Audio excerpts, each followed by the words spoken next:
ताना बाना है जिनगानी की इन चादर माए जाने कितना ताना बाना है। दुखरी मोटी मैली चादर है खुशियारा थोड़ा फूल सुहाना है।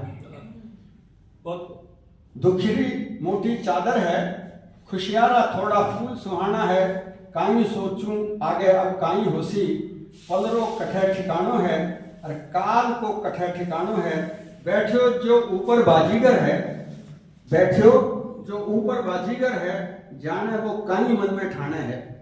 जाने वो कई मन में ठाने है। चाहे कितना ही जतन कर लियो चाहे जितना ही जतन कर लियो भर लियो चाहे दामन में तारा कितना ही झोली में उतना ही रह पावेंगा जितना लिखा भाग में थारे जितना लिखा भाग में थारे। नमस्कार, जय हिंद।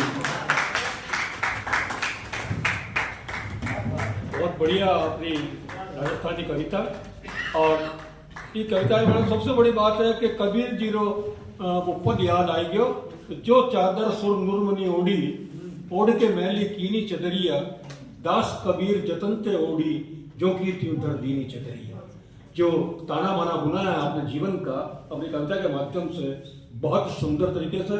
और मैं राजेंद्र मोहन जी साहब के लिए एक बात कहना चाहूँगा कि आपने पंडित जवाहरलाल नेहरू बाल साहित्य अकादमी के सचिव के रूप में एक सिद्धांत पर चलकर काम किया है जो मेरे अपने वक्तव्य हैं। वो ये कि रामायण में एक पंक्ति आती है दोहे में, वो ये है, राम काज कीजे बिना मोहि कहाँ विश्राम।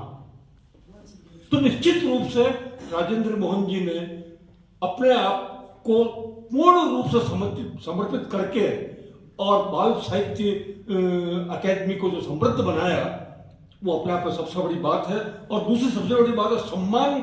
एक अलग परंपरा है, सम्मान की बात हम छोड़ें, हम प्रोत्साहन की बात करें तो जितनी भी पांडुलिपियां आप तक पहुंची है उन समस्त पांडुलिपियों को आपने विषय विशेषज्ञों से चर्चा कर उस पर अपनी स्वीकृति देकर और लगभग 90% पांडुलिपि भेजने वालों की पुस्तकों को प्रकाशित किया है। ये अपने आप में बहुत बड़ी बात है और total credit goes to mister Sharma. ये शर्मा साहब को क्रेडिट जाती है।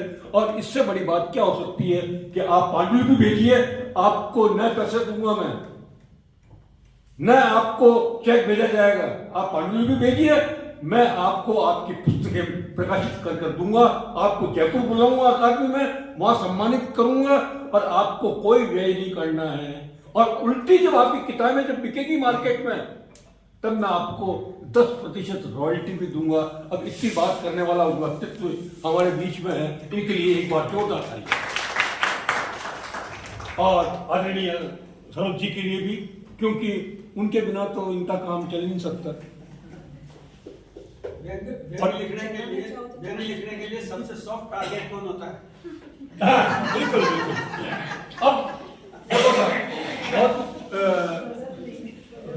समय भी काफी हो चुका है और आनंद भी बहुत आ रहा है, कोई दिक्कत की बात नहीं। लेकिन अब मैं हमारे आदरणीय किशन जी दादी साहब से निवेदन करूंगा कि मंच पर पधारें और आपका आशीर्वाद प्रदान करें।